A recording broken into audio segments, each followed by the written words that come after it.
और 9 second news में अब वक्त चुनावी हलचल से जुड़ी खबरों का। कांग्रेस और समाजवादी पार्टी में सीट बंटवारे पर बढ़ी रार। समाजवादी पार्टी ने 5 और उम्मीदवारों के नामों का ऐलान किया। लोकसभा चुनाव के लिए अब तक 31 प्रत्याशी घोषित कर चुके हैं अखिलेश। यूपी में इंडिया गठबंधन के दलों के बीच बात बिगड़ी। सूत्रों के हवाले से खबर, एसपी कांग्रेस ने अलग चुनाव लड़ने का फैसला लिया।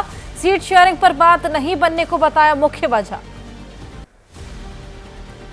एसपी कांग्रेस के बीच चल रही बातचीत टूटी। सूत्रों के हवाले से खबर, बनारस से प्रत्याशी घोषित कर समाजवादी पार्टी ने दिया कांग्रेस को संदेश, फिर तभी होगी बात जब समाजवादी पार्टी की शर्तों पर पहल करे कांग्रेस। यूपी में समाजवादी पार्टी से गठबंधन को लेकर बोले कांग्रेस महासचिव जयराम रमेश। कहा, हमारा गठबंधन टूटा नहीं, गठबंधन होकर रहेगा। लग रहा है कुछ समय, लेकिन बातचीत चल रही। सीट शेयरिंग पर बोले कांग्रेस महासचिव केसी वेणुगोपाल। अंतिम चरण में है, किसी भी मिनट दिया जा सकता है अंतिम रूप। उत्तर प्रदेश में समाजवादी पार्टी से गठबंधन को लेकर बातचीत जारी। कांग्रेस और समाजवादी पार्टी के साथ चुनाव लड़ने पर बोली सांसद डिंपल यादव। कहा, सीट शेयरिंग पर लगातार चल रही वरिष्ठ नेताओं की बातचीत, गठबंधन होती तो जानकारी दी जाएगी। समाजवादी पार्टी के प्रवक्ता फखरुल हसन ने कहा, राहुल गांधी अखिलेश यादव बड़े दिल के नेता, ये लोग चाहते हैं गठबंधन हो, लेकिन आपके छोटे दिल के अहंकारी घमंडी प्रभारी नहीं चाहते।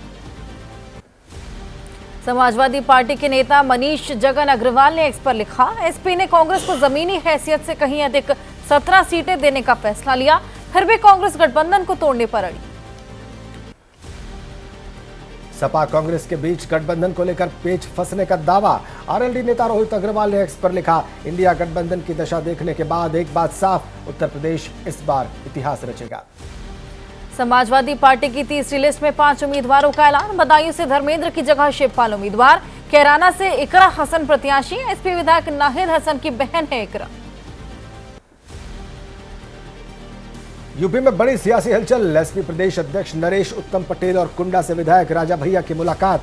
गठबंधन को लेकर बातचीत की अटकलें। सूत्रों के मुताबिक 5 सीटों पर चर्चा।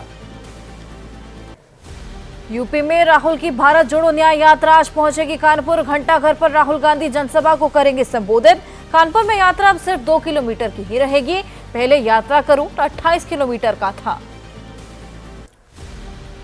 कांग्रेस का गढ़ कहे जाने वाले रायबरेली में कांग्रेस का विरोध।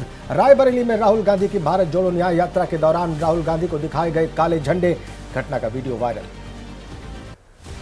रायबरेली में भारत जोड़ो न्याय यात्रा के दौरान राहुल गांधी का विवादित बयान। कहा, वाराणसी में यूपी का भविष्य रात में शराब पीकर नाशाहा। दूसरी तरफ राम मंदिर में दिखते हैं पीएम नरेंद्र मोदी, अंबानी और हिंदुस्तान के अरबपति। केंद्रीय मंत्री स्मृति ईरानी ने राहुल पर लगाया काशी का अपमान करने का आरोप। कहा, काशी और यूपी के युवाओं पर आपत्तिजनक टिप्पणी करने वाले राहुल माफी मांगने के लायक भी नहीं। जयराम रमेश के बयान पर स्मृति ईरानी ने कहा, मुझे खुशी है कि मेरी चुनौती स्वीकार की। बिना अखिलेश और मायावती के सहयोग के राहुल लड़ेंगे अमेठी से चुनाव। अमेठी के कार्यकर्ताओं को इसका इंतजार। यूपी के रायबरेली में राहुल के भाषण के बाद सभा स्थल को बीजेपी कार्यकर्ताओं ने गंगा जल से धोया। सड़क को भी बीजेपी नेताओं ने गंगा जल से धुलवाया। राहुल गांधी की यात्रा पर रक्षा मंत्री राजनाथ सिंह का हमला। कहा, जहां जहां राहुल जाएंगे वहां उनका गठबंधन टूटता ही जाएगा, अपने आप कम होता जाएगा कांग्रेस का जनाधार। असम के सीएम हेमंत बिस्व शर्मा ने राहुल पर साधा निशाना। एक्स पर लिखा, जहां जहां कांग्रेस की भारत बस यात्रा गुजरी वहां वहां इंडिया गठबंधन को नुकसान हुआ। वोटिंग से पहले ही 6 सांसदों की राज्यसभा में सीट पक्की। महाराष्ट्र में राज्यसभा की 6 सीट पर निर्विरोध चुने गए सांसद। बीजेपी से 3 तो शिवसेना, एनसीपी और कांग्रेस के एक प्रत्याशी को मिली निर्विरोध जीत। राजस्थान से राज्यसभा के लिए निर्विरोध चुनी गई कांग्रेस नेता सोनिया गांधी। बीजेपी से चुन्नीलाल गरासिया और मदन राठौर राज्यसभा के लिए निर्वाचित। मध्य प्रदेश की 5 राज्यसभा सीट पर निर्विरोध चुनाव। 4 सीटों पर बीजेपी और 1 सीट पर कांग्रेस प्रत्याशी निर्वाचित। बीजेपी से केंद्रीय मंत्री एल मुरुगन, उमेशनाथ महाराज, माया नरौलिया, बंशीलाल गुर्जर और कांग्रेस के अशोक सिंह हैं। बीजेपी अध्यक्ष जेपी नड्डा गुजरात से राज्यसभा के लिए निर्वाचित। बाकी 3 सीटों पर भी बीजेपी के प्रत्याशियों का निर्विरोध हुआ निर्वाचन।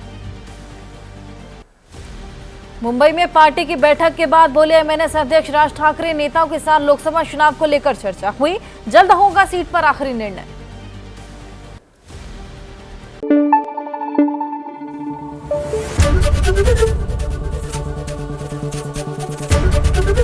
एबीपी न्यूज आपको रखे आगे।